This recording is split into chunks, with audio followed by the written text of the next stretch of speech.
गणपते नमः। प्यारे भक्तों, स्वागत है आप सभी का इस पावन कथा में, जो समर्पित है प्रथम पूज्य विघ्नहर्ता श्री गणेश जी को। बुधवार का दिन विशेष रूप से भगवान गणेश जी को अर्पित होता है। वे जो बुद्धि, विवेक और समृद्धि के दाता है। इस व्रत और कथा को श्रद्धा से सुनने और पालन करने से मनोकामनाएं पूर्ण होती है, बाधाएं दूर होती है और जीवन में सुख शांति आती है। आज के इस वीडियो में हम आपको सुनाएंगे बुधवार व्रत की पौराणिक कथा। कथा के अंत तक अवश्य जुड़े रहे ताकि गणेश जी की कृपा सदैव आप सभी पर बनी रहे। तो आइए रसपान करते हैं बुधवार गणेश जी की व्रत कथा। प्रेम से बोलिए गणेश भगवान जी की जय। समतापुर नगर में मधुसूदन नाम का एक धनी व्यक्ति रहता था। मधुसूदन का विवाह 1 मास पहले ही बलरामपुर नगर की सुंदर लड़की, जिसका नाम था संगीता, उसी से हुआ था। शादी के कुछ दिन बाद ही संगीता की माता की तबीयत खराब हो जाती है। इसलिए संगीता अपने माता के घर चली जाती है और वहीं पर कुछ दिन रुक जाती है और इधर मधुसूदन अकेला ही रहता है। जब संगीता की माता का तबीयत ठीक हो जाता है तो मधुसूदन बुधवार के दिन ही अपने पत्नी को लेने के लिए बलरामपुर के लिए रवाना हो जाता है। बलरामपुर पहुंचकर अपने ससुरारी में जाता है और अपने सास ससुर से संगीता को विदा करने के लिए आज्ञा मांगता है। लेकिन संगीता के माता पिता बोले, दामाद जी, आज तो बुधवार का दिन है। बुधवार के दिन बेटी की विदाई और कोई भी शुभ कार्य के लिए यात्रा नहीं करना चाहिए। लेकिन मधुसूदन अपने सास ससुर की एक ही बात नहीं माना और जीत पर अड़ गया कि मैं आज ही संगीता को लेकर जाऊंगा और कुछ भी नहीं होगा, आप खुशी खुशी विदा कर दीजिए। अब अपने दामाद के जीत के आगे संगीता के माता पिता हार मान लेते हैं और अपनी बेटिया को विदा कर देते हैं। अब मधुसूदन और संगीता दोनों जन बैलगाड़ी से यात्रा प्रारंभ करते हैं। 2 कोस की यात्रा के बाद ही उसकी गाड़ी का एक पहिया टूट गया। वहां से दोनों पैदल ही यात्रा करना शुरू कर देते हैं और पैदल चलते चलते बेचारी संगीता तो थक जाती है और उसे जोर से प्यास लग जाती है। तो अपने पति से कहती है, सुनिए जी, मुझे बहुत जोर से प्यास लगी है। तो मधुसूदन कहता है, ठीक है, तुम इस पेड़ की छांव में बैठो, मैं देखता हूँ आसपास में कहीं अगर पानी मिल जाए तो मैं लेकर आता हूँ, तुम यहाँ से कहीं जाना मत। इतना कहकर मधुसूदन पानी ढूंढने के लिए चल दिया। थोड़ी देर इधर उधर ढूंढने के बाद मधुसूदन को कहीं से जल मिल जाता है और वह जल लेकर वापस उसी जगह में आता है जहाँ उसकी पत्नी पेड़ के नीचे छांव में बैठी हुई थी। मगर ये क्या, वह बहुत हैरान हो जाता है क्योंकि उसकी पत्नी के पास उसी की शक्ल का एक आदमी बैठा हुआ था और संगीता उस आदमी की दी हुई पानी को पी रही थी। ये देखकर मधुसूदन चौंक गया। जब संगीता का नजर दूसरे मधुसूदन पर पड़ा तो बेचारी वो भी हैरान रह गई और दोनों में से असली मधुसूदन कौन है बेचारी अंतर न कर पाई। अब मधुसूदन को बहुत क्रोध आया और क्रोध में उसने उस व्यक्ति से पूछा, तुम कौन हो और मेरी पत्नी के पास क्यों बैठे हो? मधुसूदन की बात सुनकर उस व्यक्ति ने कहा, अरे भाई, यह मेरी पत्नी संगीता है। मैं अपनी पत्नी को ससुराल से विदा कराकर लाया हूँ, लेकिन तुम कौन हो जो मुझसे ऐसे प्रश्न कर रहे हो? उस व्यक्ति की बातें सुनकर मधुसूदन भड़क उठा और कहने लगा कि तुम जरूर कोई चोर या ठग हो। यह मेरी पत्नी संगीता है। मैं इसे पेड़ के नीचे बैठाकर जल की खोज में गया था। इस पर उस व्यक्ति ने कहा, अरे भाई, झूठ तो तुम बोल रहे हो। संगीता को प्यास लगने पर जल लेने मैं गया था। मैंने तो जल लाकर अपनी पत्नी को पिला भी दिया। अब तुम चुपचाप यहाँ से चलते बनो, नहीं तो किसी सिपाही को बुलाकर तुम्हें पकड़वा दूंगा। दोनों एक दूसरे से लड़ने लगे। उन्हें लड़ते देख बहुत से लोग वहां इकट्ठे हो गए। नगर के कुछ सिपाही भी वहां आ गए। सिपाही उन दोनों को पकड़कर राजा के पास ले गए और सारी कहानी राजा को सुना दी। राजा ने भी कोई निर्णय नहीं कर पाया। संगीता भी उन दोनों में से अपने वास्तविक पति को नहीं पहचान पा रही थी। राजा ने दोनों को ही कारागार में डाल देने के लिए कहा। राजा के इस फैसले पर असली मधुसूदन भयभीत हो गया। तभी आकाशवाणी हुई, मधुसूदन, तूने संगीता के माता पिता की बात नहीं मानी और बुधवार के दिन अपनी पत्नी को ससुराल से ले आया। यह सब भगवान बुद्ध देव के प्रकोप से हो रहा है। भविष्यवाणी सुनकर मधुसूदन बहुत डर गया और हाथ जोड़कर बुद्ध देव से क्षमा प्रार्थना करने लगा कि हे बुद्ध देव, हे भगवान, मुझसे बहुत बड़ी गलती हो गई कि मैंने अपने सास ससुर की बातें न मानी। उसका सजा मुझे मिल चुका है। हे भगवान, कृपा करके मुझे क्षमा कर दीजिए। मैं आगे से ऐसी गलती कभी नहीं करूंगा। मुझे माफ कर दीजिए। मैं भविष्य में आप कभी भी बुधवार के दिन यात्रा नहीं करूंगा और सदैव बुधवार को आपका व्रत किया करूंगा और कथा सुना करूंगा। मधुसूदन के प्रार्थना करने से भगवान बुद्ध देव उसे क्षमा कर देते हैं और तभी दूसरा व्यक्ति राजा के सामने से ही गायब हो जाता है। राजा और दूसरे लोग इस चमत्कार को देखकर हैरान हो गए। भगवान बुद्ध देव की इस अनुकंपा से राजा ने मधुसूदन और उसकी पत्नी को सम्मान पूर्वक विदा किया। कुछ दूर चलने पर रास्ते में उन्हें वही बैलगाड़ी मिल गई।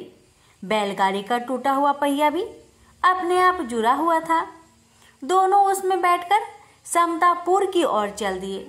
मधुसूदन और उसकी पत्नी संगीता दोनों बुधवार को व्रत करते हुए आनंद पूर्वक जीवन यापन करने लगे। इस तरह भगवान बुद्ध देव की कृपा से उनके यहाँ खुशियां बरसने लगी। इस तरह जो भी स्त्री या पुरुष विधिवत बुधवार का व्रत करके व्रत कथा को श्रद्धा पूर्वक सुनते हैं, भगवान बुद्ध देव उनके सभी कष्टों को दूर करते हैं। प्रेम से बोलिए बुद्ध देव भगवान की जय। एक समय की बात है, एक भाई बहन रहते थे। बहन का नियम था कि वह अपने भाई का चेहरा देखे ही खाना खाती थी। हर रोज वह सुबह उठती थी और जल्दी जल्दी सारा काम करके अपने भाई का मुंह देखने के लिए उसके घर जाती थी। एक दिन रास्ते में एक पीपल के नीचे गणेश जी की मूर्ति रखी थी।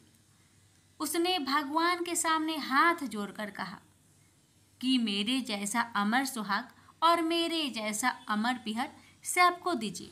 यह कहकर वह आगे बढ़ जाती है। जंगल के झाड़ियों के कांटे उसके पैरों में चुभा करते जाते थे। एक दिन भाई के घर बहन पहुंची और भाई का मुख देखकर बैठ गई तो भाभी ने पूछा, पैरों में क्या हो गया है? यह सुनकर उसने भाभी को जवाब दिया कि रास्ते में जंगल के झाड़ियों के गिरे हुए कांटे पाँव में चुभ गए हैं।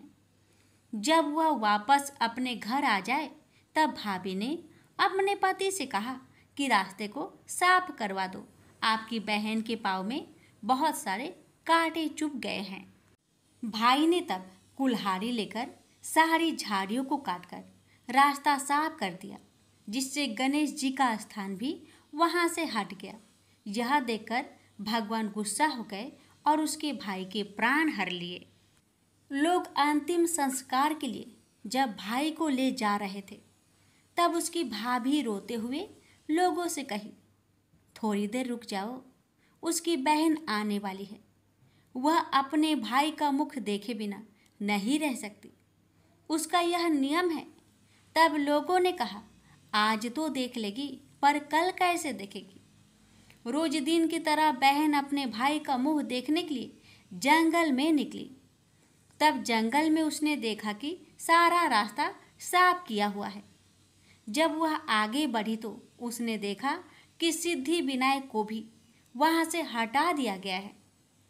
तब उसने जाने से पहले गणेश जी को एक अच्छे स्थान पर रखकर उन्हें स्थान दिया और हाथ जोड़कर बोली, भगवान मेरे जैसा अमर सुहाग और मेरे जैसा अमर पिहर सबको देना। और फिर बोलकर आगे निकल गई। भगवान तब सोचने लगे, अगर इसकी नहीं सुनी तो हमें कौन मानेगा, हमें कौन पूजेगा। तब सिद्धि विनायक ने उसे आवाज दी, बेटी इस खेजड़ी की 7 पत्तियां लेकर जा और उसे कच्चे दूध में घोलकर भाई के ऊपर छींटा मार देना, वह उठकर बैठ जाएगा। यह सुनकर जब बहन पीछे मुड़ी तो वहाँ कोई नहीं था। फिर वह यह सोचने लगी कि ठीक है, जैसा सुना वैसा कर लेती हूँ।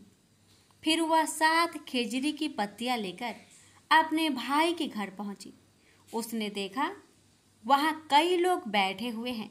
भाभी बैठी रो रही है और भाई की लाश रखी है। तब उसने उस 7 पत्तियों को बताए हुए नियम के तहत भाई के ऊपर इस्तेमाल किया। तब भाई उठकर बैठ गया। भाई बोला बहन से, बोला मुझे बहुत ही गहरी नींद आ गई थी। तब बहन बोली, यह नींद किसी दुश्मन को भी ना आए। और उसने सारी बात अपने भाई को बता दी। तो मान्यता के अनुसार ये है गणेश जी की चमत्कारी कथा। प्रेम से बोलिए गणेश भगवान जी की जय हो। एक गांव में माँ बेटी रहती थी। एक दिन वह अपनी माँ से कहने लगी कि गांव के सब लोग गणेश मेला देखने जा रहे हैं, मैं भी मेला देखने जाऊंगी। माँ ने कहा कि वहाँ बहुत भीड़ होगी, कहीं गिर जाओगी तो चोट लगेगी। लड़की ने माँ की बात न सुनी और मेला देखने चल पड़ी।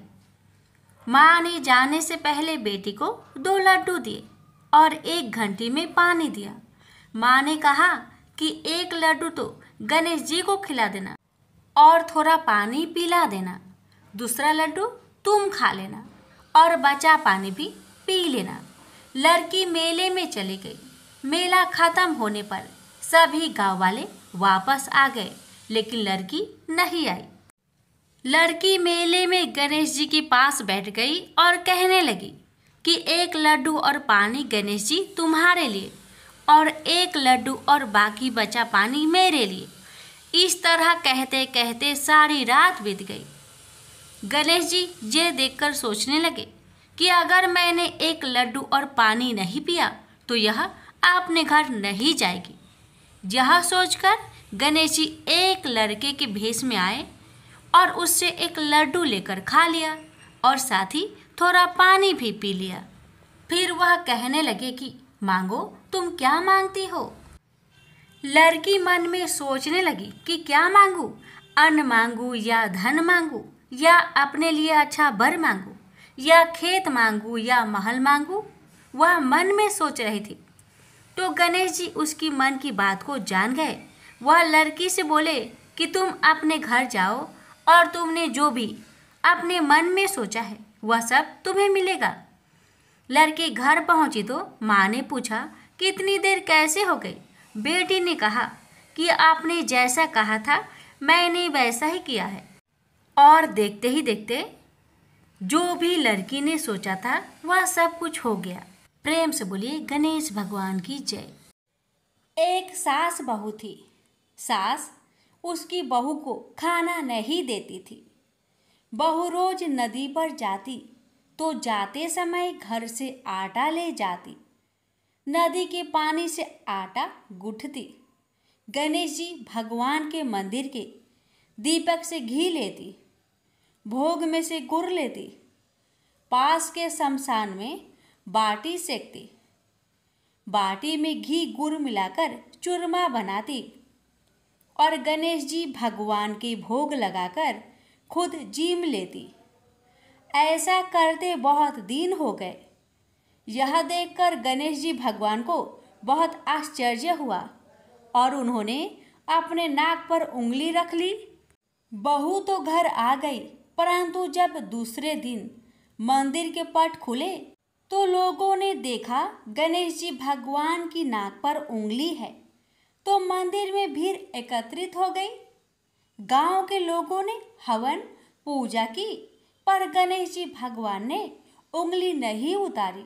तब सारे गांव में कहलवा दिया कि जो कोई गणेश जी भगवान के नाक से उंगली हटावेगा उसे राजा जी सम्मानित करेंगे। बहू ने सास से कहा, सासू जी मैं कोशिश करूंगी। तब सास बोली, इतने बड़े बड़े पंडित विद्वान कोशिश कर लिए, तू क्या करेगी? सब लोग मंदिर के बाहर एकत्रित हो गए। बहू घूंघट निकालकर अंदर गई, पर्दा लगाया। लोग गणेश जी से हाथ जोड़कर बोले, हे विघ्नहर्ता, मेरे घर से आटा लाती, लोगों को चढ़ाया, घी गुड़ लेती, शमशान में बाटी सेकती, उससे आपको क्या आपत्ति हुई? आपको मुंह से उंगली हटानी पड़ेगी। गणेश जी ने सोचा, इसकी बात तो माननी पड़ेगी।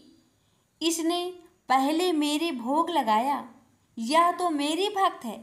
गणेश जी भगवान ने उंगली हटा ली और बहू को आशीर्वाद दिया कि इस गांव में सभी प्रेम से रहेंगे। बहू मंदिर से बाहर आई। सब गांव वालों ने कहा, बहू तूने उंगली कैसे हटवाई? तू तो जादूगरनी है। तब बहू ने सारी बात गांव वालों को बताई कि मेरी सास मुझे खाना नहीं देती थी। तब मैं घर से आटा लाकर नदी के पास पानी से आटा लगाकर बाटी बनाकर शमशान में सेककर गणेश जी के दीपक से घी, प्रसाद में से गुड़ चुराकर गणेश जी के भोग लगाकर खुद खा लेती। इसलिए गणेश जी को आश्चर्य हुआ और उन्होंने नाक पर उंगली रख ली और मेरी प्रार्थना पर उंगली हटा ली और मुझे वरदान दिया कि अब से इस गांव में सब प्रेम से रहेंगे। हे गणेश जी भगवान, जैसे बहू का मान बढ़ाया, वैसे जो भक्त आपकी इस कथा को बड़े ही श्रद्धा भाव से श्रवण करे, उन सबका मान बढ़ाना, रक्षा करना, घर में अन्न धन का भंडार भरना। प्रेम से बोलिए गणेश जी महाराज की जय। एक बुढ़िया माई थी। वह बहुत गरीब थी, आंखों से अंधी थी। उसका एक बेटा और एक बहू थे। वह बुढ़िया सदैव गणेश भगवान जी की पूजा किया करती थी। एक दिन गणेश जी प्रकट होकर उस बुढ़िया माई से बोले, बुढ़िया माँ, तू जो चाहे सो मांग ले। बुढ़िया माई बोली, मुझे तो मांगना नहीं आता भगवान, कैसे और क्या मांगू? तब गणेश भगवान जी बोले, अपने बेटे और बहू से पूछकर मांग लेना। तब बुढ़िया माई ने अपने बेटे से कहा, बेटा, गणेश जी कहते हैं तू कुछ मांग ले, बता मैं क्या मांगू? बेटा ने कहा, माँ तू धन मांग ले। बहू से पूछा तो बहू ने कहा, सासू माँ नाती मांग लो। तब बुढ़िया माई ने सोचा कि ये तो अपने अपने मतलब की बात कह रहे हैं, अतः उस बुढ़िया ने पड़ोसन से पूछा तो उन्होंने कहा कि बुढ़िया माई, तू तो थोड़े दिन तक जिएगी, क्यों तू धन मांगे और क्या नाती मांगे? तू तो अपनी आंखों की रोशनी मांग ले, जिससे तेरी जिंदगी आराम से कट जाए। अब बुढ़िया माई काफ़ी सोच विचार के बाद भगवान से बोली, भगवान, यदि आप मुझसे प्रसन्न हैं तो मुझे 9 करोड़ की माया दे, निरोगी काया दे, अमर सुहाग दे, आँखों की रोशनी दे, नाती दे, पोता दे और सब परिवार को सुख दे, अंत में मोक्ष दे। यह सुनकर तब गणेश जी बोले, बुढ़िया माँ, तूने तो हमें ठग दिया, फिर भी जो तूने मांगा है वचन के अनुसार सब तुझे मिलेगा। और यह कहकर गणेश जी अंतर्ध्यान हो गए। उधर बुढ़िया माँ ने जो कुछ मांगा वह सब कुछ मिल गया। हे गणेश जी महाराज, जैसे आपने उस बुढ़िया माँ को सब कुछ दिया, वैसे ही आपकी कहानी कहने वाले, सुनने वाले, हुक्कार भरने वाले सभी भक्तों को देना। एक बुढ़िया माई थी, मिट्टी के गणेश जी की पूजा करती थी। रोज बनाए रोज गल जाए। एक सेठ का मकान बन रहा था तो बुढ़िया बोली, पत्थर का गणेश बना दो। मिस्त्री बोले, जितने में हम तेरा पत्थर का गणेश जी करेंगे उतने में अपनी दीवार ना चिनेंगे। बुढ़िया बोली, राम करे तुम्हारी दीवार टेढ़ी हो जाए। अब उनकी दीवार टेढ़ी हो गई। वो चिने और ढा देवे, चिने और ढा देवे। इस तरह करते करते शाम हो गई। शाम को सेठ आया। उसने कहा, आज कुछ भी नहीं किया। मिस्त्री कहने लगे कि एक बुढ़िया आई थी, वो कह रही थी मेरा पत्थर का गणेश कर दो। हमने नहीं करा तो उसने कहा तुम्हारी दीवार टेढ़ी हो जाए। तब से दीवार सीधी नहीं बन रही है। बनाते हैं और ढा देते हैं। सेठ ने बुढ़िया बुलवाई। सेठ ने कहा, हम तेरा सोना का गणेश गढ़ देंगे, हमारी दीवार सीधी कर दो। सेठ ने बुढ़िया को सोने का गणेश गढ़ा दिया। सेठ की दीवार सीधी हो गई। जैसे सेठ की दीवार सीधी की, वैसे ही हे भगवान सबकी करना। पौराणिक कथा के अनुसार एक समय की बात है कि भगवान विष्णु का विवाह माता लक्ष्मी जी के साथ निश्चित हुआ। विवाह की सभी तैयारी होने लगी। सभी देवी देवताओं को निमंत्रण भेजे गए, लेकिन भूलवश गणेश जी को निमंत्रण देना रह गया था। इधर भगवान विष्णु की बारात जाने का समय आ चुका था। सभी देवता अपनी पत्नियों के साथ विवाह समारोह में शामिल होने को आए, परंतु सभी देवी देवताओं ने देखा कि गणेश जी कहीं दिखाई नहीं दे रहे हैं। तब उन सभी ने आपस में चर्चा की, क्या गणेश जी को नहीं न्योता दिया गया या गणेश जी ही नहीं आए हैं। सभी को इस बात पर बहुत आश्चर्य हुआ। इस बात पर उन सभी ने विष्णु भगवान से ही इसका कारण पूछा। विष्णु भगवान से पूछने पर उन्होंने कहा कि हमने गणेश जी के पिता भोलेनाथ, महादेव और माता पार्वती को न्योता भेजा था। यदि गणेश जी अपने पिता के साथ आना चाहते तो आ जाते। अलग से उन्हें न्योता देने की कोई आवश्यकता भी नहीं थी। दूसरी बात यह है, उनको खाने में 1.25 मन मूंग, 1.25 मन चावल, 1.25 मन घी और 1.25 मन लड्डू का भोजन चाहिए। यदि गणेश जी नहीं आएंगे तो कोई बात नहीं, दूसरे के घर जाकर इतना सारा खाना पीना अच्छा भी नहीं लगता। इतना वार्ता कर ही रहे थे कि किसी एक ने सुझाव दिया, यदि गणेश जी आते तो उनको द्वारपाल बनाकर बैठा सकते थे कि आप घर की याद रखना। आप तो चूहे पर बैठकर धीरे धीरे चलोगे तो बारात में बहुत पीछे रह जाओगे। यह सुझाव सबको पसंद आ गया। तो फिर विष्णु भगवान ने भी अपनी सहमति दे दी।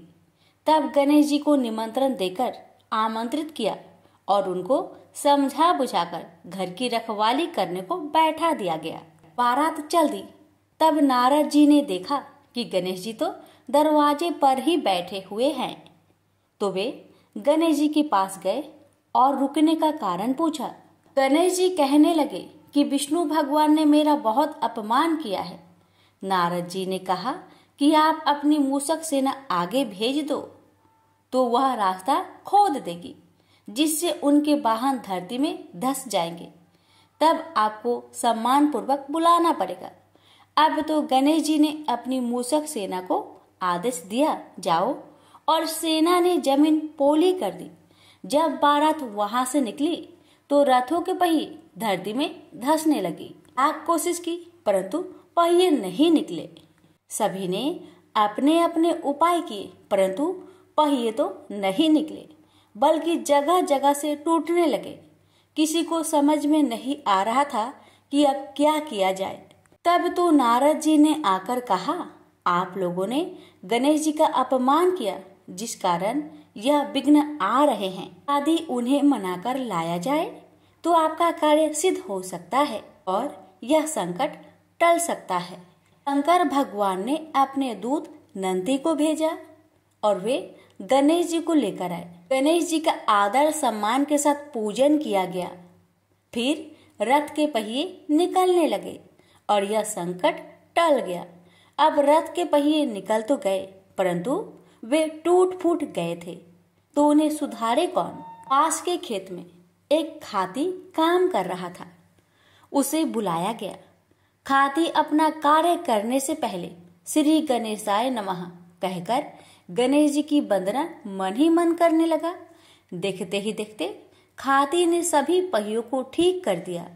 तब खाती कहने लगा कि हे देवताओं, आपने सर्वप्रथम गणेश जी को नहीं मनाया होगा और न ही उनकी पूजन की होगी, इसलिए तो आपके साथ यह संकट आया है।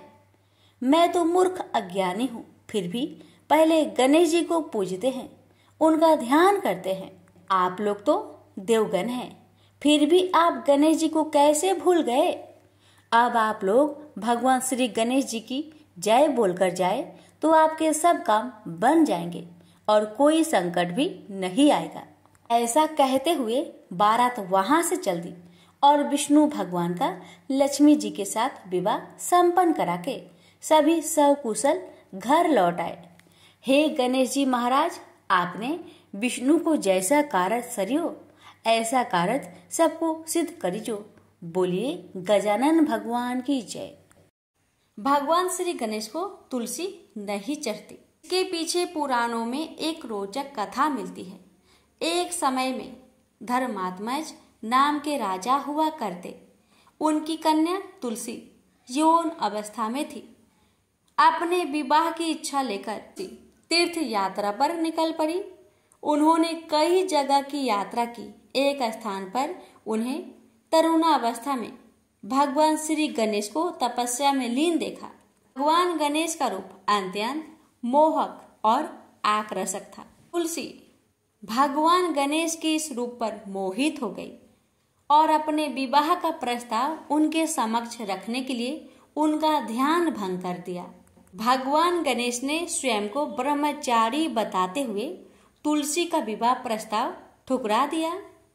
तुलसी को भगवान गणेश के इस रूखे व्यवहार और अपना विवाह प्रस्ताव ठुकराए जाने से बहुत दुख हुआ और उन्होंने आवेश में आकर भगवान गणेश को 2 विवाह होने की श्राप दे दिया। इस पर श्री गणेश ने भी तुलसी को असुर से विवाह होने का श्राप दे डाला। बाद में तुलसी को अपनी भूल का एहसास हुआ और भगवान गणेश से क्षमा मांगी। ना तुम्हारा श्राप खाली जाएगा ना मेरा।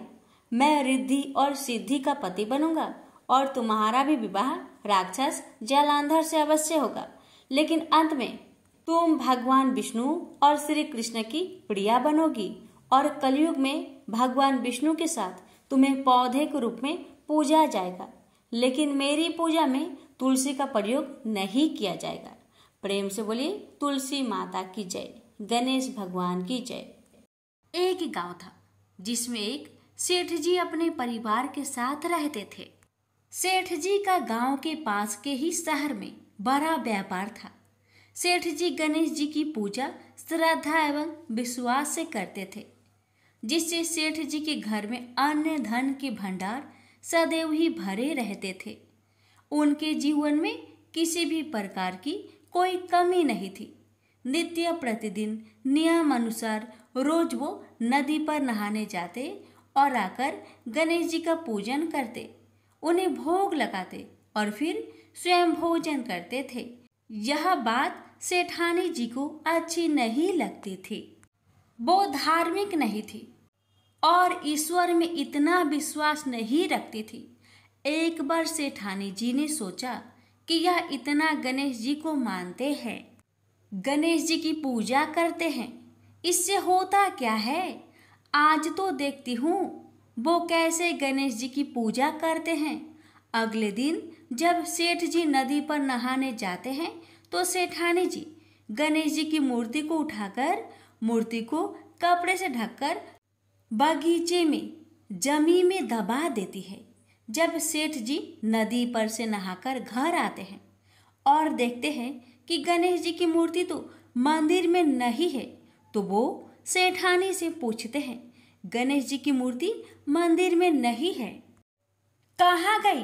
तो सेठानी जी बोलती है, मुझे नहीं मालूम, मूर्ति को घर में बहुत ढूंढाते हैं। उस दिन क्योंकि वो गणेश जी को भोग नहीं लगा पाए, इसके लिए सेठ जी ने अन्न जल का भी त्याग कर दिया और गणेश जी से प्रार्थना करने लगे, हे प्रभु, लगता है आप मुझसे रुष्ट हो गए हो और कहीं चले गए हो। आप अपनी कृपा दृष्टि मुझ पर बरसाइए। ये प्रभु, मुझे दर्शन दीजिए। सेठ जी ने मन ही मन सोचा कि आपसे जब तक आप मुझे मिल नहीं जाते, मुझे दर्शन नहीं दे देते, तब तक मैं अन्न जल का त्याग करता हूँ। उस दिन पूरा निकल गया। रात्रि में सेठ जी की भक्ति से प्रसन्न होकर गणेश जी भगवान ने सपने में गणेश जी भगवान एक छोटे से चूहे के साथ खेल रहे होते हैं और चूहे को खाने को लड्डू देते हैं। चूहा लड्डू लेकर बगीचे में जाता है और जमीन को खोदता है और लड्डू वहीं डाल देता है। अचानक सेठ जी की नींद खुल जाती है। सेठ जी बगीचे में जाते हैं और वहीं खोदते हैं जहां उन्होंने सपने में देखा था, और वहीं से उनको थोड़ी सी जमीन खोदने पर कपड़े में लिपटे हुए गणेश जी की मूर्ति मिलती है। सेठ जी गणेश जी की मूर्ति की पूजा करके उनको यथास्थान स्थापित करते हैं और सेठानी के पूछने पर सारा वृत्तांत उन्हें सच सच बताते हैं। बात जानकर सेठानी जी को आश्चर्य होता है और सेठानी जी मन ही मन श्रद्धा एवं विश्वास से गणेश जी भगवान की भक्त बन जाती है और सेठ जी से कहती है कि मुझसे बड़ा भारी अपराध हो गया है। अब हम दोनों पति पत्नी प्रेम सहित गणेश जी भगवान की आराधना करेंगे एवं उनकी पूजा में कभी कोई कमी नहीं आने देंगे। यह सुनकर सेठ जी अत्यधिक प्रसन्न हो जाते हैं और दोनों पति पत्नी गणेश जी भगवान को धन्यवाद करते हैं। जय बोलो, गणेश जी भगवान की जय हो, सदा ही जय हो। प्रभु अपनी अनुकंपा सेठ सेठानी के समान ही हम सभी पर बनाए रखना। कहानी सुनने वालों की सभी मनोकामनाएं पूर्ण करना। एक बार गणेश जी एक बहुत सुंदर गांव से गुजर रहे थे। इस गांव के खेत हरे भरे थे। सुबह का समय था। ठंडी पवन का आनंद लेते हुए गणेश जी मूषक पर सवार होकर चले जा रहे थे। इतने में वह एक खेत से गुजरे तो आनंदवश फसलों में हाथ फिरा दिया। गणेश जी के ऐसा करने से उस फसल के कुछ दाने हाथ में आ गए। अब गणेश जी को पछतावा हुआ कि उन्होंने तो चोरी कर ली। भले ही उन्होंने जानबूझकर नहीं चुराया, लेकिन अब फसल के दाने तो उनके हाथ में आ गए। गणेश जी ने गिने तो वह 12 थे। अब गणेश जी ने उस खेत के मालिक को खोजा और उन सेठ जी के यहाँ 12 साल की नौकरी पर लग गए। एक दिन सेठानी राख से हाथ धोने लगी तो गणेश जी ने सेठानी का हाथ पकड़कर मिट्टी से हाथ धुलवा दिया। सेठानी ने सेठ जी से शिकायत की और कहा कि देखो, नौकर ने मेरा हाथ पकड़ लिया। सेठ जी ने गणेश को बुलाकर पूछा कि तुमने सेठानी का हाथ क्यों पकड़ा? गणेश जी ने बोला कि मैंने तो बस ये कह रहा था कि राख से हाथ धोने से घर की लक्ष्मी नाराज होकर घर से चली जाती है और मिट्टी से हाथ धोने से आती है। सेठ जी ने सोचा कि गणेश ठीक कह रहा है। थोड़े दिनों बाद कुंभ का मेला आया। सेठ जी ने कहा, गणेश, सेठानी को कुंभ के मेले में स्नान करा कर ले आओ। सेठानी किनारे पर बैठकर नहा रही थी तो गणेश जी उनका हाथ पकड़कर आगे डुबकी लगवा लाए। घर आकर सेठानी ने सेठ से कहा कि गणेश ने तो मेरी इज्जत ही नहीं रखी और इतने सारे आदमियों के बीच में मुझे घसीटकर आगे पानी में ले गए। तब सेठ जी ने गणेश जी से पूछा कि ऐसा क्यों किया? तो गणेश जी ने कहा कि सेठानी किनारे बैठकर गंदे पानी से नहा रही थी तो मैं आगे अच्छे पानी में डुबकी लगवा कर ले आया। इससे अगले जन्म में बहुत बड़े राजा और राजपाट मिलेगा। सेठ जी ने सोचा कि गणेश ठीक कह रहा है। एक दिन घर में पूजा पाठ हो रही थी, हवन हो रहा था। सेठ जी ने गणेश को कहा कि जाओ सेठानी को बुलाकर ले आओ। गणेश सेठानी को बुलाने गए तो सेठानी काली चुनरी ओढ़कर चलने लगी, तो गणेश जी ने काली चुनरी फाड़ दी और कहा कि लाल चुनरी ओढ़ के चलो। सेठानी नाराज होकर सो गई। सेठ जी ने आकर पूछा क्या बात है, तो सेठानी बोली कि गणेश ने मेरी चुनरी फाड़ दी। सेठ जी ने गणेश को बुलाकर बहुत डांटा, तो गणेश जी ने कहा पूजा पाठ में काला वस्त्र नहीं पहनते हैं, इसलिए मैंने लाल वस्त्र के लिए कहा। काला वस्त्र पहनने से कोई भी शुभ काम सफल नहीं होता है। फिर सेठ जी ने सोचा कि गणेश है तो समझदार। एक दिन सेठ जी पूजा करने लगे तो पंडित जी ने बोला कि वो गणेश जी की मूर्ति लाना भूल गए, अब क्या करें। तो गणेश जी ने बोला कि मेरे को ही मूर्ति बनाकर विराजमान कर लो, आपके सारे काम सफल हो जाएंगे। यह बात सुनकर सेठ जी को भी बहुत गुस्सा आया और वे बोले कि तुम तो अब तक सेठानी से ही मजाक करते थे, मेरे से भी करने लगे। तो गणेश जी ने कहा मैं मजाक नहीं कर रहा हूँ, मैं सच बात कह रहा हूँ। इतने में ही गणेश जी ने गणेश जी का रूप धारण कर लिया और सेठ और सेठानी ने ही गणेश जी की पूजा की।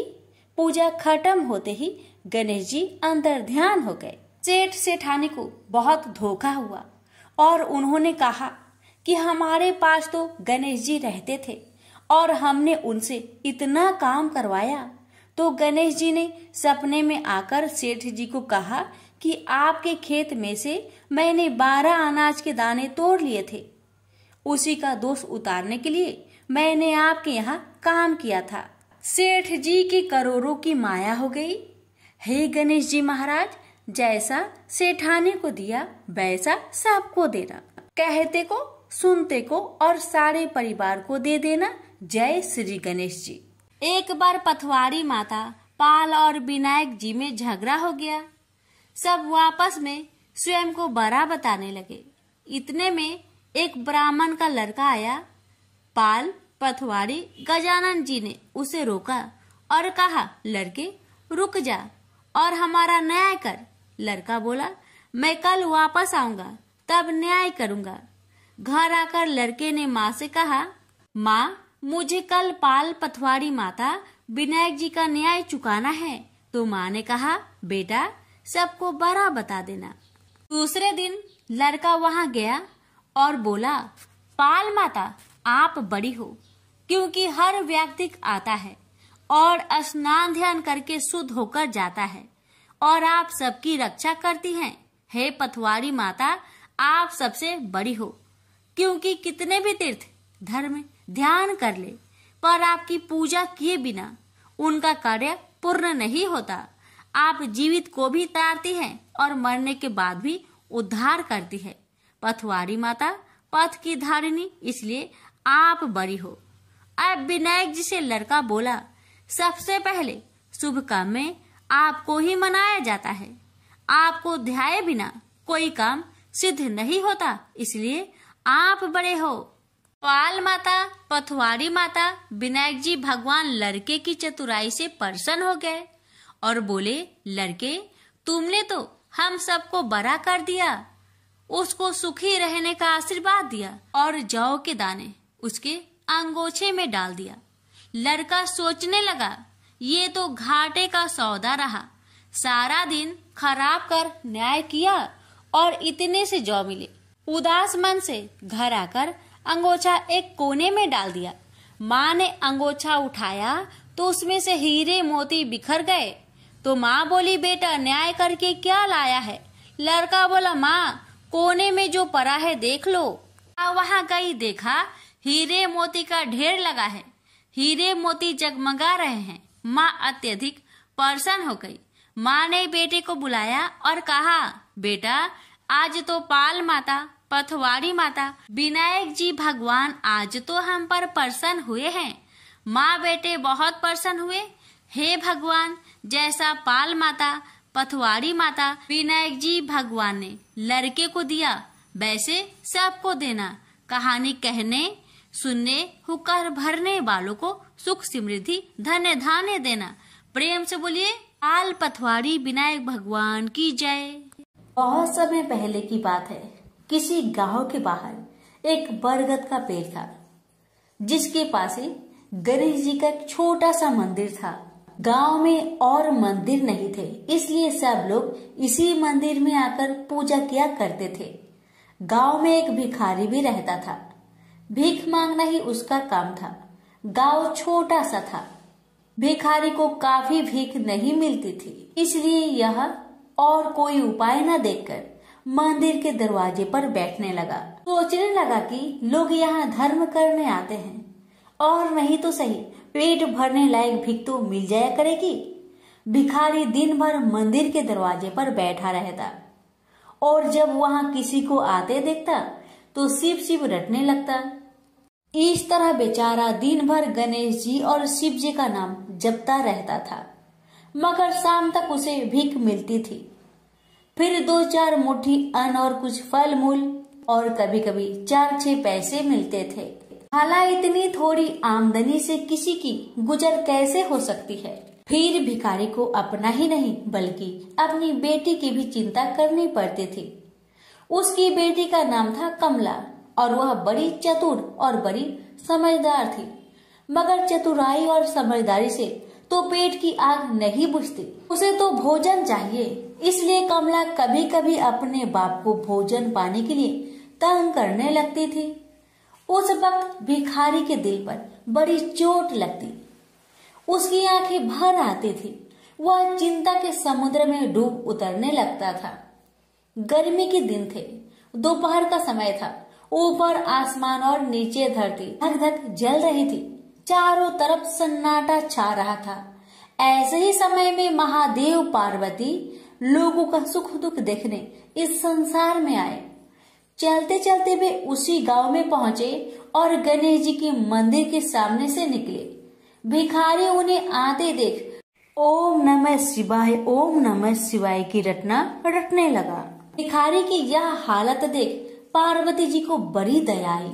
उन्होंने महादेव जी से कहा, भगवान इस भिखारी की तरफ भी तो देखिए, बेचारा कितना दुखी है। देखिए तो कितने प्रेम से आपका नाम जप रहा है और आप भगवान कितने कठोर है। आपको क्या इस भिखारी पर दया नहीं आई? मैंने सुना था कि लोग बड़े पापी हो गए हैं, वो देवताओं का पूजा नहीं करते, मगर नहीं, आज मुझे मालूम हुआ कि इसमें उनका कोई अपराध नहीं, सब तो देवताओं का अपराध ही है। आप इसी भिखारी को ले लीजिए। बेचारा को आपका नाम लेते लेते बरसों बीत गए, इतने पर भी अभागा पेट भर भोजन तक नहीं पाता। जब देवता ही ऐसे कठोर हो जाएंगे तब कोई काहे उनकी पूजा करेगा। महादेव जी को पार्वती जी की बात लग गई। भगवान बोले, देवी आप असल बात क्या है नहीं जानती और आप जान भी नहीं सकती, क्योंकि आपका हृदय ही इतना कोमल है कि मैं कहता हूँ देवी आप जिद ना करें, जो हो रहा है उसे होने दीजिए। देवी ने एक ना सुना तो भगवान ने कहा, ठीक है तो मैं आज इस भिखारी के लिए कुछ बंदोबस्त करा देता हूँ, जिससे इस भिखारी का दुख दूर हो जाएगा। इतना कहकर महादेव जी पार्वती जी के साथ मंदिर में पहुँचे। माता पिता को आते देख गणेश जी उठकर खड़े हो गए। उन्होंने बड़े प्रेम से माता पिता को प्रणाम किया। महादेव जी ने गणेश जी को आशीर्वाद दिया और कहा, देखो बेटा, यह भिखारी बरसों से तुम्हारे द्वार पर बैठा है, मेरा नाम जपा करता है, मगर तुमने अब तक इस पर दया क्यों नहीं किया? अब ऐसा कुछ उपाय करो जिससे इस बेचारे का दुख दूर हो जाए। गणेश जी ने हाथ जोड़कर उत्तर दिया, अच्छी बात है पिताजी, 7 दिन के भीतर उसका दुख दूर हो जाएगा, उसे कहीं न कहीं से 2 लाख रुपए मिल जाएंगे। गणेश जी का उत्तर सुनकर महादेव पार्वती आगे को चल गए। इसी समय एक बनिया मंदिर में पूजा करने आया था। वह आड़ में छिपा छिपा महादेव जी और गणेश जी की बातें सुन रहा था। उसने सोचा, ये तो बहुत अच्छा मौका है, यदि थोड़ी चतुराई से काम लूं तो सहज ही 2 लाख का मालिक मैं हो सकता हूँ। बस वह बड़ी खुशी से भिखारी के सामने पहुंचा और उसे प्रणाम कर एक तरफ बैठ गया। भिखारी को आज तक किसी ने प्रणाम नहीं किया था, न कोई उसके पास आकर बैठा ही था। बनिए की इस काम से भिखारी ने समझा कि यह बेशक कोई भला मानुष है। वह मन ही मन प्रसन्न हुआ और बनिए से बोला, बाबा आप बहुत दयालु जान पड़ते हैं, कहिए मेरे पास आने की कृपा क्यों कर हुई? आप नहीं जानते मैं एक गरीब भिखारी हूँ। बनिए को तो अपना मतलब गांठना था। मीठेपन से बोला, आप भिखारी है? कौन कहता है कि आप भिखारी है? मुझे अच्छी तरह मालूम है कि आप एक पहुंचे हुए महात्मा हैं और आपके दर्शन से लोगों के पाप दूर हो जाते हैं। मैं भी आपके दर्शन करने चला आया हूँ। मुझे आपसे कुछ पूछना है, यदि आज्ञा दो तो पूछो। भिखारी खुशी से बोला, पूछिए। बनिया बोला, भला दिन भर आपको कितनी भीख मिल जाती है? भिखारी बोला, भाई मिलने की क्यों पूछते हो, यहाँ तो पेट की भी लाले पड़े रहते हैं। रोजाना 2-4 मुट्ठी अन्न मिल जाता है, कभी 2-4 पैसे भी मिल जाते हैं। किसी तरह दिन काट लेता हूँ। बनिया कहने लगा, राम राम, आप जैसे महात्मा और यह कष्ट। इस गांव के आदमी भी क्या आदमी हैं? आपकी थोड़ी सी सहायता नहीं कर सकते? आप कैसे यह कष्ट सह लेते हैं? मुझे तो आप पर बड़ी दया आती है। मेरे जी में आता है कि मैं आपकी कुछ सेवा करूं, पर कहने में डर मालूम होता है। भिखारी बोला, आप मेरी सहायता कर सकते हैं? अब बनिया हंसते हुए बोला, मेरी इतनी हैसियत कहाँ है जो आपकी कुछ सेवा कर सकूं? मगर एक बात है, आज से 7 दिन तक आपको जो कुछ भी मिले वह मुझे दे दीजिए। बदले में आपको मैं 100 रुपया दे दूंगा। 100 रुपये के नाम सुनते ही भिखारी मारे खुशी के उछल पड़ा। उसने सोचा, अगर 100 रुपये मिल जाए तो क्या कहना, यहाँ तो 7 दिन में 7 आने के सामान भी न मिले, तब तो 100 रुपये छोड़ देना सरासर बेवकूफी होगी, पूरा गधापन है। मगर इसी समय उसे लड़की की ख्याल आ गई। उसने सोचा, अगर मैं 100 रुपया लेकर घर पहुंचा और मेरी बिटिया रानी गुस्सा करने लगी तो पहले मैं उसकी सलाह ले लेता हूँ। बस यही विचार में आते ही उसने बनिए को जवाब दिया, आपने मुझ पर बड़ी कृपा की, मगर मैं अभी कुछ नहीं कह सकता, सोच विचार करके कल कहूँगा। जब बनिया चला गया तब भिखारी ने अपनी बिटिया को बुलाया और उससे सब हाल कह सुनाया। चतुर बिटिया कमला ने फौरन समझ गई कि इसमें जरूर कोई बनिए की शैतानी है। उसने पिता से कहा, बनिया बिना फायदे के क्यों 100 रुपये देने चला? खैर कोई बात नहीं पिताजी, मैं कल उस बनिए से बातें तय कर लूंगी, मगर आप बीच में कुछ ना बोलना। उधर बनिए का बुरा हाल था। रात भर उसके पेट में चूहे उछलते रहे। बड़ी मुश्किल से सवेरा हुआ, बनिए की जान में जान आई। वह हाथ मुंह धोते ही भिखारी के पास आ पहुंचा और छूटते ही बोला, क्या विचार किया आपने? कमला भी बनिए से निपटने को तैयार बैठी थी। बनिए की बात सुनते ही उसने जवाब दिया, सेठ जी, हम लोगों ने विचार किया, भला 100 रुपये में क्या होता है, इतना सस्ता सौदा होना मुश्किल है, माफ कीजिए। कमला का उत्तर सुनते ही बनिए पर मानो बिजली गिर पड़ी, और लाख रुपए के लालच छोड़ना भी कठिन था। वह 200 रुपए देने को राजी हो गया। अब तो कमला का संदेह और भी पक्की हो गया। वह समझ गई कि बनिया जरूर किसी भारी लाभ के लिए ही इतने रुपए देना चाहता है। उसने जवाब दिया, सेठ जी, इतना सस्ता सौदा और कहीं होता होगा? 100 दो, 100 या 1000 दो।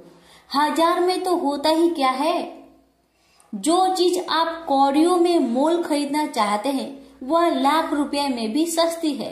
यह सुनकर बनिया बहुत घबराया, परंतु उसने अपनी कोशिश जारी रखी। मारे लोभ के वह अंधा हो रहा था। उसको लोभ का भूत सवार हो गया था। उसने 100 दो, 100 से बढ़कर अंत में 50,000 लगा दिए। अब कमला ने सोचा, इतने रुपए थोड़े नहीं होते। अब बिटिया कमला ने सोचा, इतने बड़े रकम को छोड़ना ठीक नहीं है। उसने बनिए से कहा, खैर आप नहीं मानते तो मैं ही आपकी बात मान लेती हूँ, मगर शर्त यह है कि रुपए अभी मिलने चाहिए। ये शर्तें मंजूर करने में बनिए को क्या उजर थी। वह खुशी खुशी घर लौटा उसने सोचा 50,000 रुपए देकर 1 लाख लेना कुछ बुरा नहीं है। 2 लाख न सही 1.5 लाख मालिक तो बन ही जाऊंगा। आहा, मेरी तकदीर भी कितनी चोखी है। 7 ही दिन में 50,000 का लाभ हो गया। उसने घर आते ही भिखारी के पास 50,000 रुपए भेज दिए। अब बनिया हर रोज भिखारी के पास आता और उसकी दिन भर की भीख घर ले आता। इस तरह 6 दिन बीत गए। अब तो बनिए को बड़ी फिक्र हुई। 7वें दिन वह फिर गणेश जी के मंदिर में पहुंचा। उसने देखा कि आज फिर महादेव पार्वती मंदिर में पधारे हैं। बस वह दीवार से कान सटा उनकी बातें सुनने लगा। मगर यह क्या, उसका कान दीवार में चिपक गया। उसने कान छुड़ाने की बहुत कोशिश की पर कान टसमस न हुआ। तब वह दाहिने हाथ की सहायता से कान छुड़ाने लगा। इतने में हाथ भी दीवार में चिपक गया। इधर महादेव जी ने गणेश जी से पूछा, बेटा इस भिखारी के लिए कुछ इंतजाम हुआ है? गणेश जी बोले, जी हाँ, उसे 50,000 रुपए तो दिलवा दिए हैं। बाकी के लिए बनिए को दीवार से चिपका कर रखा है। यह बनिया बड़ा लोभी कंजूस है। इसने गरीबों से एक एक के 4 वसूल कर अपना घर बनाया है। रुपए वसूल करने में इसने गरीबी पर दया नहीं की। उनके बच्चे भूखे मरते रहे पर इसने 4 रुपए वसूल करके भी संतोष नहीं किया। इस तरह इसने 1 लाख रुपए से अपनी तिजोरी भर ली है। गरीबों के माल से यह सुख नहीं उठा सकता। अब जब तक यह भिखारी को बाकी 50,000 रुपए न देगा तब तक दीवार से चिपका रहेगा। गणेश जी की बातें सुनकर बनिए ने अपना माथा को पीट लिया। इसकी आंखें में आंसू बरसने लगे। जब उसने घर से 50,000 रुपए मंगवाया और भिखारी को दे दिए तब कहीं दीवार से उसका पीछा छूटा। से बोलिए गणेश भगवान की जय, उमापति शंकर भगवान की जय। ये कथा है गणेश जी की एक दंत होने की। बात उस समय की है जब परशुराम ने अपनी प्रतिज्ञा के अनुसार पृथ्वी को क्षत्रियों से रहित कर दिया था। तब वे अपने गुरु भूतनाथ के चरणों में प्रणाम करने और गुरु पत्नी अम्बा तथा उनके नारायण तुल्य दोनों गुरु पुत्र कार्तिकेय और गणनायक को देखने की लालसा से कैलाश पहुँचे। वहाँ उन्होंने अत्यंत अद्भुत कैलाशपुरी का दर्शन किया। अपने गुरु की उस दिव्य पुरी के दर्शन कर उनका नंदन आनंद विभोर हो गए। फिर उन्होंने शिव का 15 योजन ऊंचा और 4 योजन विस्तृत अत्यंत सुंदर आश्रम देखा। परशुराम वहां सबसे मिले और उन्होंने सबसे बात की। इसके बाद वे नंदीकेश्वर से आज्ञा प्राप्त कर प्रसन्नता पूर्वक आश्रम के भीतर प्रविष्ट हुए। कुछ ही आगे जाने पर महातपस्वी परशुराम ने बहुमूल्य रत्नों से निर्मित सैकड़ों मंदिर देखे। उन्होंने वहां का भीतरी द्वार देखा जो नाना प्रकार की चित्रकारी से चित्रित तथा हीरे मोतियों की गुथी हुई मालाओं से अत्यंत शोभ्यमान था। परशुराम ने द्वार के बाएं भाग में अपने गुरु पुत्र कार्तिकेय को देखा और दाहिने ओर पार्वती नंदन गणेश तथा शिव पार्वती का अवलोकन किया। वे वहां रत्नाभरण भूषित बहुमूल्य रत्नों से बने सिंहासनों पर आसीन थे। परशुराम सबसे मिलते और प्रेम पूर्वक बात करते हुए प्रसन्नचित चित्त से आगे बढ़े ही थे कि गणेश ने उन्हें देखकर कहा, शूलपाणी इस समय शयन कर रहे हैं। मैं उन परम प्रभु की आज्ञा प्राप्त कर तत्काल तुम्हें साथ ले चलूंगा। बस इतनी देर रुक जाओ।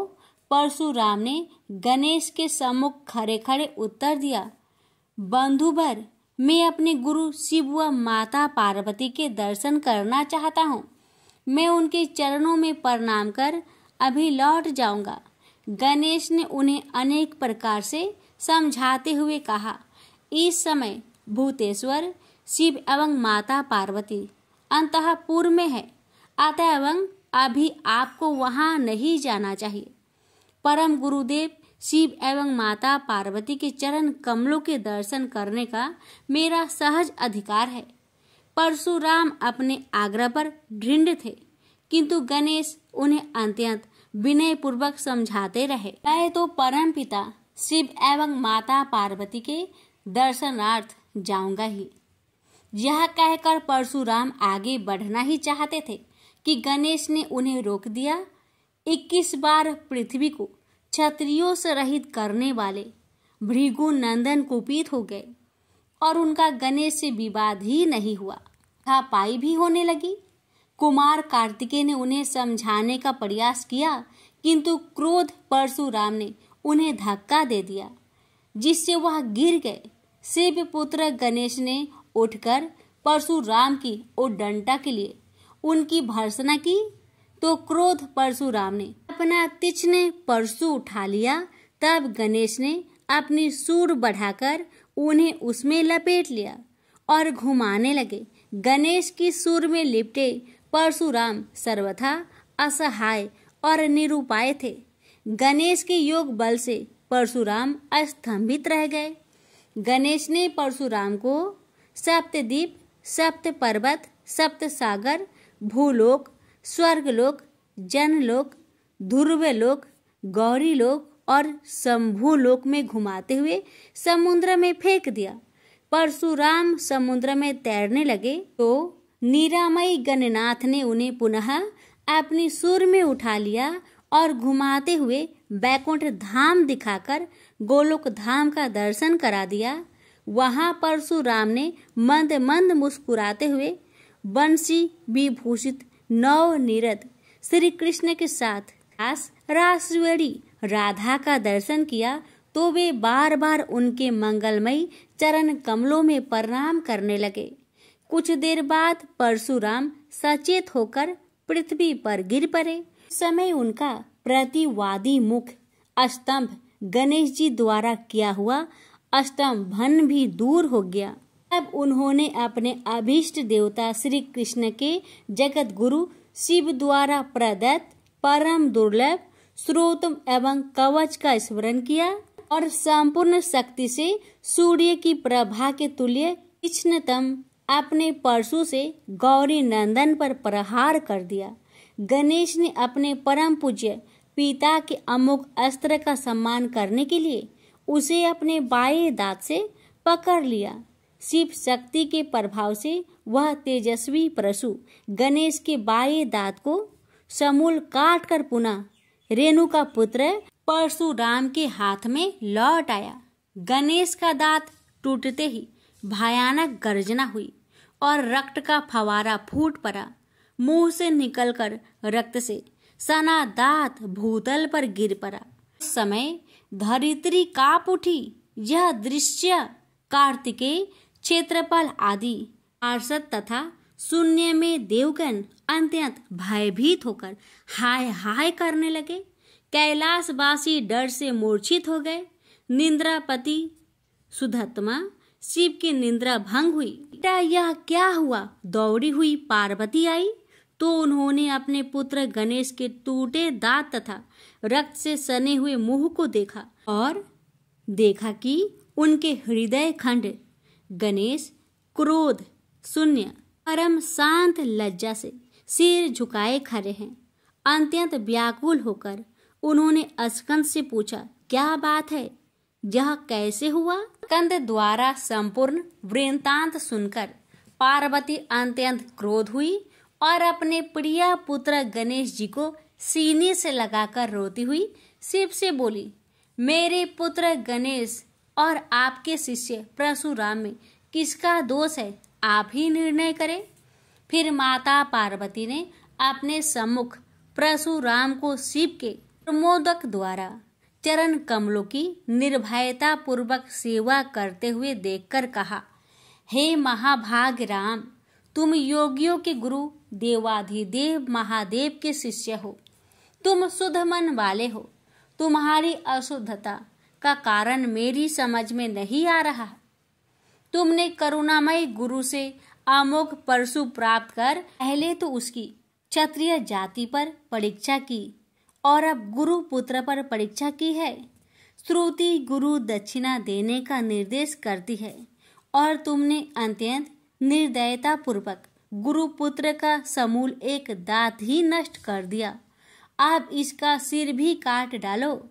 चरमता का अमोघ परशु प्राप्त कर ले तो क्षुद्र श्रृंगाल भी वनराज को मार सकता है। इतना कहकर क्रोध से भगवती पार्वती परशुराम को मारने के लिए प्रस्तुत हो गई। भय बस परशुराम ने मन ही मन करुणा सागर गुरु को प्रणाम कर अपने इष्ट देव गोलोकनाथ श्री कृष्ण का स्मरण किया। तभी पार्वती ने अपने सम्मुख एक बौने ब्राह्मण बालक को देखा। उस पर तेजस्वी ब्राह्मण बालक को देखकर आतुरता से भगवान शंकर ने भक्ति पूर्वक मस्तक झुकाकर प्रणाम किया। उसके बाद माता पार्वती ने भी उसे प्रणाम किया। परम तेजस्वी ब्राह्मण बालक ने शिव एवं पार्वती को शुभ आशीर्वाद प्रदान किया। यह दृश्य देखकर कैलाशवासी बालक बालिकाएं भयभीत एवं चकित हो गए। फिर भगवान शंकर ने उनका पूजन किया। वे वामन भगवान रत्न सिंहासन पर विराजमान थे। उनका उत्कृष्ट तेज सर्वत्र फैल रहा था। भगवान शंकर ने मधुर शब्दों में कहा, आज मेरा परम सौभाग्य है जो आपने कृपा पूर्वक मेरे यहाँ पधारकर मुझे सेवा का अवसर प्रदान किया है। सुतोष शिव की मधुर वाणी से प्रसन्न होकर ब्राह्मण बाल रूपी स्वयं श्री हरि ने गंभीर स्वर में कहा, आप लोग की वर्तमान स्थिति जानकर मैं श्वेत द्वीप से आ रहा हूँ। मेरे भक्तों का कभी अमंगल नहीं होता। मेरा सहस्त्र सार उनके रक्षार्थ प्रतिक्षण प्रस्तुत रहता है, किंतु गुरु के रुष्ट होने पर मैं विवश हो जाता हूँ। गुरु की अवहेलना बलवती होती है। विद्या और मंत्र प्रदान करने वाला गुरु अभिष्ट देव से 100 गुना श्रेष्ठ है। गुरु से बढ़कर कोई देवता नहीं है, पार्वती से बढ़कर कोई पतिव्रता नहीं है तथा गणेश से उत्तम कोई जितेंद्रिय नहीं है। भृगु नंदन ने गुरु पत्नी एवं गुरु पुत्र की अवहेलना कर दी है। उसी का मार्जन करने के लिए मैं यहाँ उपस्थित हुआ हूँ। श्री हरि ने भगवान शंकर के बाद भगवती पार्वती से कहा, तुम जग जननी हो। तुम्हारे लिए गणेश, कार्तिकेय और परशुराम भी पुत्र तुल्य है। इन परशुराम ने स्नेह के प्रति शिव और तुम्हारे मन में भेद नहीं है। आता एवं जो उचित समझो करो। देव बड़ा प्रबल होता है। बालकों का यह विवाद तो देव दोष से ही घटित हुआ है। तुम्हारे इस प्रिय पुत्र का एक दंत नाम वेदों में प्रसिद्ध है। फिर श्री हरि ने परशुराम से कहा, राम, तुमने क्रोधवश शिवा पुत्र गणेश का दांत तोड़कर अनुचित किया है। इस कारण तुम निश्चय ही अपराधी हो। ये सर्वशक्ति स्वरूपा पार्वती प्रकृति से परे और निर्गुण है। श्री कृष्ण भी इन्हीं की शक्ति से शक्तिशाली हुए हैं। ये समस्त देवताओं की जननी है। तुम इनकी स्तुति कर इन्हें संतुष्ट करो। इतना कहकर श्री हरि बैकुंठ के लिए प्रस्थान कर गए। परशुराम ने भी स्नान कर शुद्ध वस्त्र धारण कर लिए। वह हाथ जोड़कर गुरुदेव के चरणों में प्रणाम कर सिर झुकाए जगजननी गौरी का स्तवन करने लगे। भक्तवर परशुराम के संपूर्ण अंग पुलकित थे और उनके नेत्र से अश्रु प्रवाहित हो रहे थे। इस प्रकार करुण प्रार्थना करते हुए अंत में परशुराम ने कहा, जगजननी रक्षा करो, रक्षा करो, मेरे अपराध को क्षमा कर दो। भला कहीं बच्चे के अपराध करने से माता कुपित होती है। यह कहकर परशुराम ने माता पार्वती के चरणों में प्रणाम कर अत्यंत दुखी होकर रोने लगे। परशुराम की करुण प्रार्थना से करुणामयी पार्वती का हृदय द्रवित हो गया। उन्होंने प्रीति पूर्वक परशुराम को अभय दान देते हुए कहा, बेटा अब शांत हो जाओ। आशुतोष के अनुग्रह से तुम्हारी सर्वत्र विजय हो। सर्वतरात्मा श्री हरि तुम पर सदा प्रसन्न रहे। गुरुदेव शिव में तुम्हारी भक्ति सुदृढ़ रहे। तुम अमर हो जाओ। इसी प्रकार दयामयी पार्वती ने परशुराम को आशीर्वाद दिया और वे अपने अंतपुर में चली गई। उस समय वहां श्री भगवान के मंगल नाम का उच्च घोष होने लगा। फिर परशुराम ने एकदंत गणेश का स्तवन किया और गंधे, पुष्प, धूप, दीप एवं तुलसी रहित नैवेद्य आदि से लंबोदर की विधि पूर्वक पूजा की। परशुराम ने भक्ति भाव से भाई गणेश को संतुष्ट कर माता पार्वती एवं कृपा सिंधु त्रिलोचन के चरणों में प्रणाम किया। फिर उन्होंने गुरु की आज्ञा प्राप्त कर प्रसन्नता पूर्वक वहां से प्रस्थान किए। प्रेम से बोलिए गौरी पुत्र गणेश भगवान की जय। हर हर महादेव। माता पार्वती की जय। अब सुनिए गणेश जी की आरती। जय गणेश जय गणेश जय गणेश देवा। माता जाकी पार्वती पिता महादेवा। एक दंत दयावंत चार भुजाधारी। माथे सिंदूर सोहे मूस की सवारी। जय गणेश जय गणेश जय गणेश देवा। माता जाकी पार्वती पिता महादेवा। पान चढ़े फल चढ़े और चढ़े मेवा। लड्डुअन का भोग लगे संत करे सेवा। जय गणेश जय गणेश जय गणेश देवा। माता जाकी पार्वती पिता महादेवा। अंधन को आंख दे कोढ़िन को काया। बाझन को पुत्र देते निर्धन को माया। जय गणेश जय गणेश जय गणेश देवा। माता जाकी पार्वती पिता महादेवा। सूर्य श्याम शरण आए सफल कीजिए सेवा। माता जाकी पार्वती पिता महादेवा। जय गणेश जय गणेश जय गणेश देवा। माता जाकी पार्वती पिता महादेवा। दीनन की लाज रखो शंभु सुतेकारी। कामना को पूर्ण करो जाओ भलिहारी। जय गणेश जय गणेश जय गणेश देवा। माता जाकी पार्वती पिता महादेवा। प्रेम से बोलिए गणेश भगवान की जय।